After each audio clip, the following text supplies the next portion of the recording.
bagus loh, pertanyaan bagus ya, ini mewakili kita semuanya. Orang baik akan sama yang baik. Tapi ada preman bertato, istrinya solehah, bercadar. Ustadz, itu gimana? Jangan sampai pendapat kita, mindset kita mikir gini, oh berarti preman bertato itu sekarang buruk. Sekarang buruk. Bertato, iya dia pernah bertato, dia salah. Dia pernah jadi preman, salah. Tapi kita nggak tahu saat ini dia bertobat atau belum.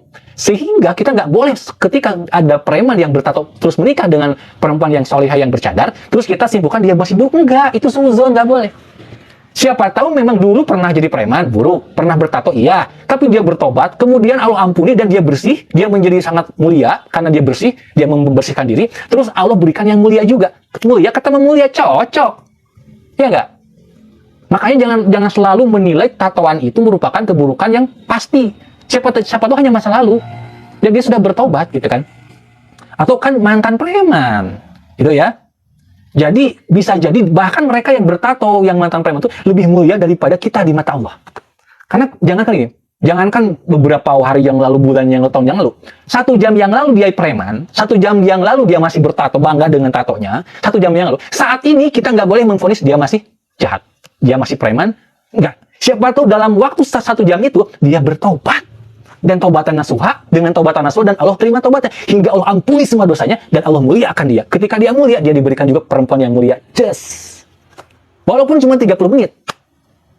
Walaupun cuma 20 menit.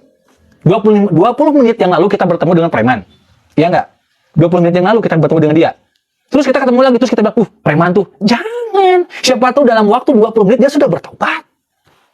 Bahkan walaupun cuma beberapa menit, berbaik sangka. Oke? Berarti cocok. Jadi nggak lihat casing, yang dilihat itu hati. Makanya innallaha la yanduru ila suwarikum wa amwalikum walakin yanduru ila qulubikum wa a'malikum. Allah tidak melihat penampilan, tidak melihat harta, tapi yang Allah lihat isi hatinya, qulubikum, hati kalian. Kalau hatinya sudah baik walaupun dia masih bertato, ya selamat. Iya nggak? Asal taubatan nasuha. Itu berarti itu yang pertama. Yang kedua, berarti yang tadi ya, tidak boleh suuzon kepada dia mantan pelacur, dia pelacur. Dia nggak buka hijab, dia tidak menutup hijab misalkan. Atau dia preman, dia pohon mabuk. Jangan suuzon. Kita nggak tahu apa yang terjadi beberapa menit setelah kita melihat itu. Atau saat kita melihat, siapa tahu dia sudah bertobat beberapa tahun yang lalu. Cuman tatonya belum bisa dihilangkan karena nggak punya uang untuk meleser. Padahal dia pengen gitu kan. Atau beberapa bulan yang lalu dia sudah taubat. Oke, itu yang pertama. Yang kedua, ketika ada mantan preman atau preman yang menurut kita preman ini dan bertato, lalu dia menikah dengan wanita yang bercadar yang menurut kita solehah, ternyata Allah lebih tahu bahwa perempuan ini pura-pura solehah, padahal di mata Allah dia rusak. Sehingga dia dipertemukan dengan laki-laki yang rusak juga. Kalau misalkan laki-laki ini rusak di mata Allah ya, bukan di mata kita. Seandainya memang laki-laki ini memang preman beneran, masih preman dan tidak bertobat, belum bertobat, berarti rusakan. Kemudian kok bisa nikah dengan perempuan bercadar? Cadar itu cuman kamuflase. Padahal hatinya lebih busuk daripada yang tidak bercadar. Bisa jadi begitu. Ya nggak? Makanya di sini tidak boleh langsung menjustifikasi. Wallahu a'lam. Makanya Allah pertemukan laki-laki yang buruk dengan perempuan-perempuan yang buruk. Atau gini, Ustaz dia tuh perempuan baik kok. Dia suka ngasih, dia suka sedekah, dia tidak pernah main laki-laki, dia juga bagus. Kok tetap bisa dapat preman? Kenapa? Siapa tahu perempuan ini memang seolah-olah di mata manusia baik, tetapi punya hati yang buruk. Apa hati yang buruk itu? Merasa dia lebih baik daripada perempuan lain.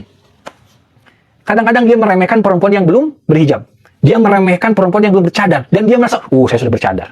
Nah, kesombongan inilah yang membuat dia jadi buruk di mata Allah, sehingga diberikan juga laki-laki yang buruk.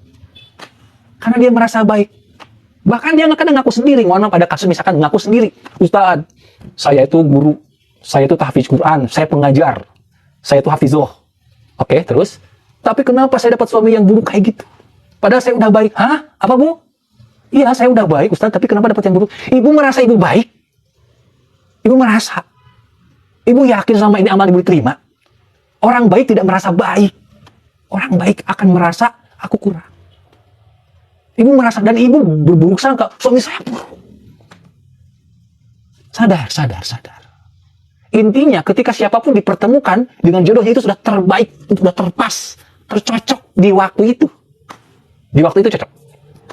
Ya. Karena kalau dia tidak cocok, Allah akan pisahkan.